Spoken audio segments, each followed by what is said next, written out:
बाकी टिकट भी पूछ लेंगे आपसे। वीरेंद्र सिंह जी हमारे स्टेट हेड इस कार्यक्रम में जुड़ चुके हैं।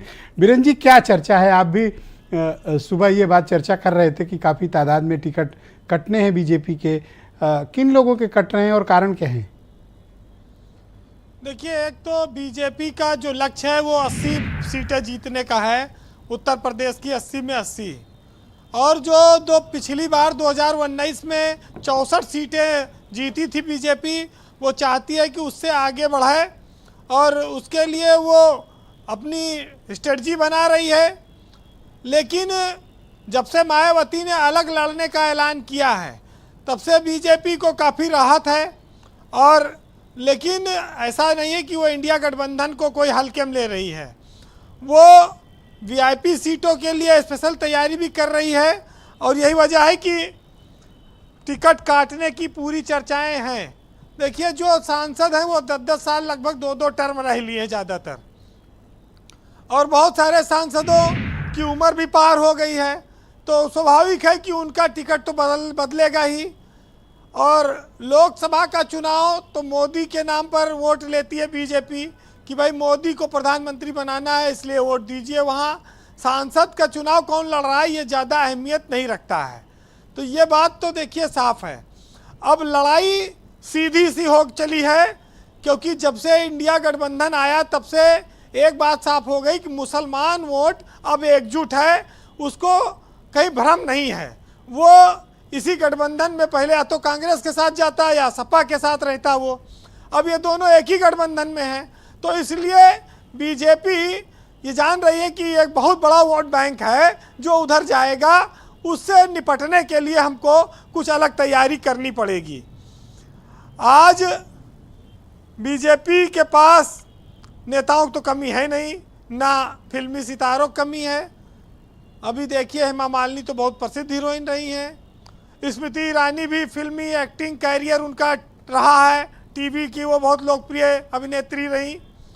तो बीजेपी के पास तो नेता, अभिनेता और अफसर सब तरह के लोग इनके पास हमेशा रहे, कोई बड़ी बात नहीं।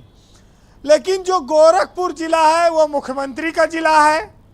अयोध्या, जहाँ से भाजपा को संजीवनी मिलती है, मथुरा, ये सब धार्मिक एजेंडे वाले, बनारस, प्रयागराज, कानपुर। आज यूपी के लिए लोग कहते रहे कि केंद्र का रास्ता यूपी से होकर जाता है।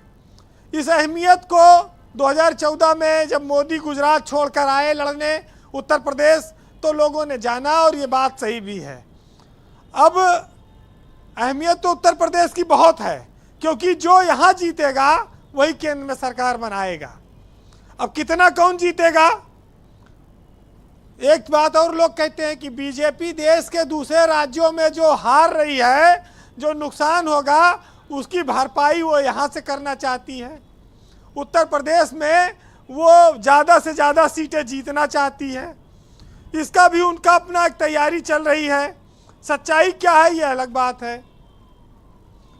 देखिए, हमारे यहाँ कहा जाता है कि पेड़ वही रह जाते हैं, फल गांव से शहर पहुंच जाते हैं।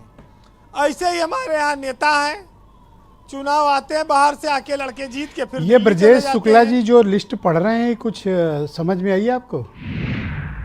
देखिए, ये सबके निगाहें मेनका गांधी और वरुण गांधी के टिकट पर लगी हैं, ये तो स्वाभाविक है।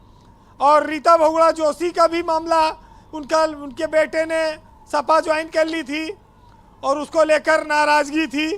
तो और कौन कौन से टिकट कटेंगे? टेनी का तो देखिए है ही है, लेकिन मंत्री पद तो आज भी चला आ रहा है, कैसे माना जाए उनका टिकट कटेगा? हाँ, कुछ मंत्रियों का मन ना होते हुए भी टिकट थमाया जा सकता है।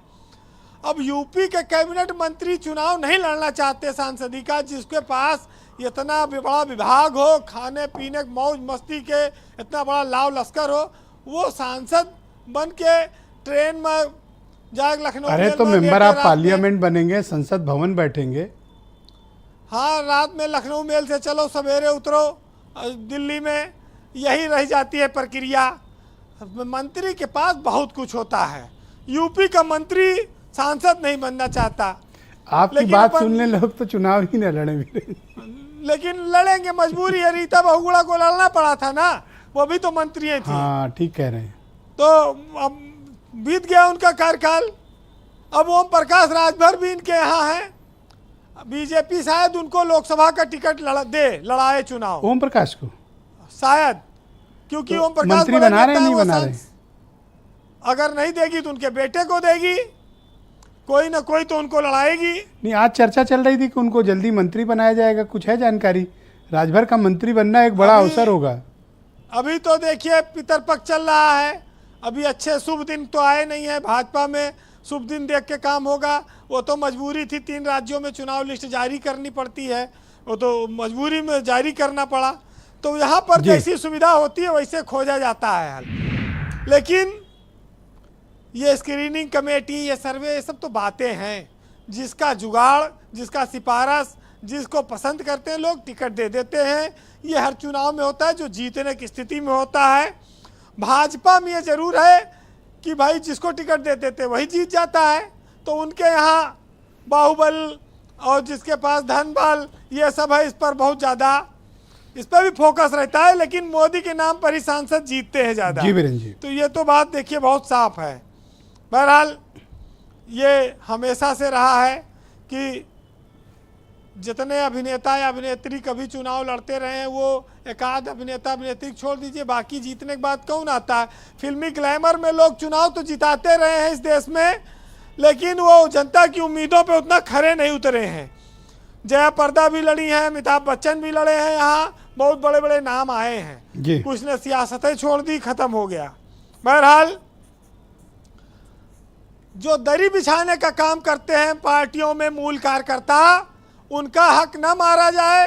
दूसरे दलों से आने वाले लोग टिकट लेकर चंपत ना हो जाएं, सांसद न बन जाएं, ये भी देखना चाहिए पार्टियों को जी।